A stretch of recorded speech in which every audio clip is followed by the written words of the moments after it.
Meta Platforms terus mempercepat ambisi teknologinya dengan memesan chip terbaru AMD seri MI450 untuk memperkuat infrastruktur pusat data. Perjanjian strategis ini diprediksi bernilai lebih dari 100 miliar dolar atau setara 1.600 triliun rupiah.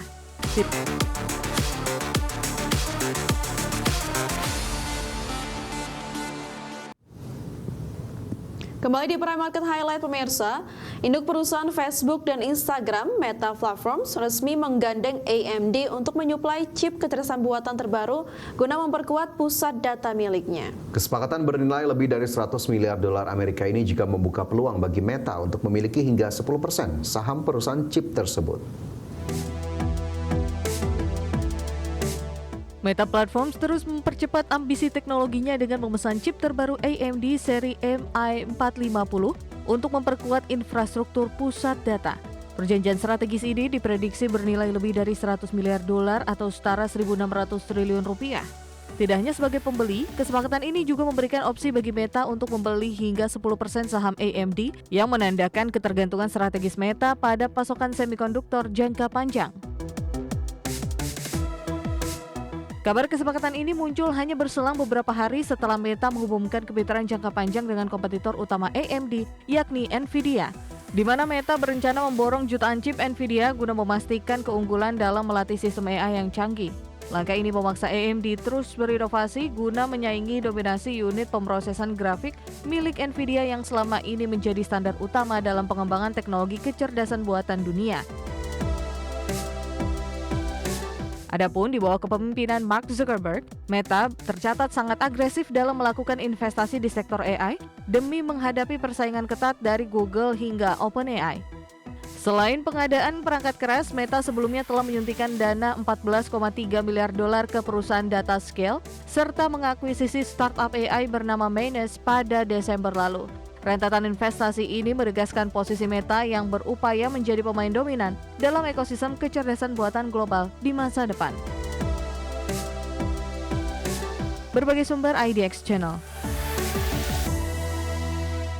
Raksasa teknologi Apple resmi memindahkan sebagian produksi komputer desktop Mac Mini dari Asia ke Amerika Serikat mulai akhir tahun 2026. Langkah strategis ini diambil menyusul ancaman tarif impor 25% oleh Presiden Donald Trump terhadap produk elektronik yang diproduksi di luar negeri.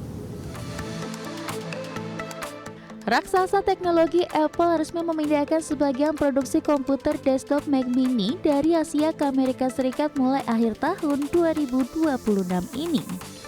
Di mana Apple berencana memulai upaya manufaktur baru di fasilitas Foxconn yang berlokasi di Houston Utara, Amerika Serikat. Rencana ini menandai investasi terbaru Apple di dalam negeri seiring komitmen perusahaan untuk menyuntikkan dana sebesar 600 miliar dolar di Amerika Serikat selama 4 tahun ke depan. Keputusan ini juga dipicu oleh perubahan kebijakan Presiden Donald Trump yang mengancam tarif impor sebesar 25% untuk produk yang diproduksi di luar negeri. Kepala Operasional Apple Sabih Khan mengatakan bahwa produksi Mac Mini di Asia akan tetap berlanjut untuk memenuhi permintaan pasar internasional. Namun fasilitas di Houston akan difokuskan untuk memenuhi permintaan lokal seiring dengan peningkatan jalur perakitan di dalam negeri. Selain itu, Apple juga memperluas fasilitas di Texas untuk membangun pusat pelatihan baru bagi manufaktur canggih guna memperkuat rantai pasok domestik. Adapun meski mulai memindahkan lini Mac Mini, Apple tercatat masih memiliki rekam jejak yang beragam dalam menepati janji investasi di Amerika Serikat. Hingga saat ini sebagian besar produk unggulan seperti iPhone dan iPad tetap diproduksi secara dominan di Tiongkok, Vietnam, hingga India. Para pengamat menilai langkah relokasi ini merupakan upaya Apple dalam memitigasi risiko perang dagang yang kian memanas antara pemerintahan Trump dengan pusat-pusat manufaktur di Asia. Berbagai sumber IDX Channel. Kembali bersama kami, pemirsa. Lamborghini memutuskan membatalkan proyek mobil listrik murni Lanzador meski sebelumnya ditargetkan meluncur pada 2028. Ya, pabrikan supercar Italia tersebut menilai basis pelanggan premiumnya belum siap menerima kendaraan tanpa mesin pembakaran internal. Hampir 3 tahun setelah memperkenalkan konsep Lanzador sebagai calon mobil listrik masa depan, Lamborghini kini mengubah arah strategi. Proyek versi produksi yang awalnya dijadwalkan meluncur 2028 dan sempat diundur ke 2029 resmi dibatalkan. CEO Lamborghini Stephen Winkelmann pada The Sunday Times menyebut ketertarikan pelanggan terhadap supercar tanpa mesin V8 atau V12 mendekati nol. Perusahaan membutuhkan lebih dari setahun untuk menimbang masukan dari pelanggan dan dealer sebelum menghentikan proyek pada akhir 2025. Sebagaimana dilansir Motor 1 pada 23 Februari, Winkelmann menyatakan berinvestasi besar pada kendaraan listrik sepenuhnya di saat pasar belum siap akan menjadi hobi yang mahal. Meski demikian, nama Lanzador belum sepenuhnya ditinggalkan. Lamborghini yang berada di bawah payung Audi menyiapkan opsi plug-in hybrid bermesin bensin menjelang akhir dekade ini. Pendekatan serupa juga diterapkan pada generasi terbaru SUV, Urus yang tidak akan menjadi EV murni. Di tengah tekanan Uni Eropa untuk elektrifikasi, Lamborghini menilai mobil listrik belum mampu memberikan ikatan emosional seperti mesin bensin. Strategi plug-in hybrid dinilai menjadi titik temu antara tuntutan regulasi dan selera pembeli setianya. Berbagai sumber IDX Channel.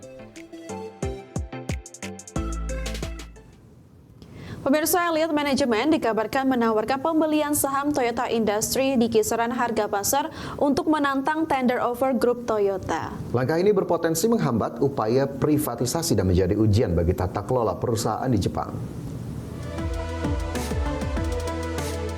Elliott Management dikabarkan menawarkan pembelian saham Toyota Industries.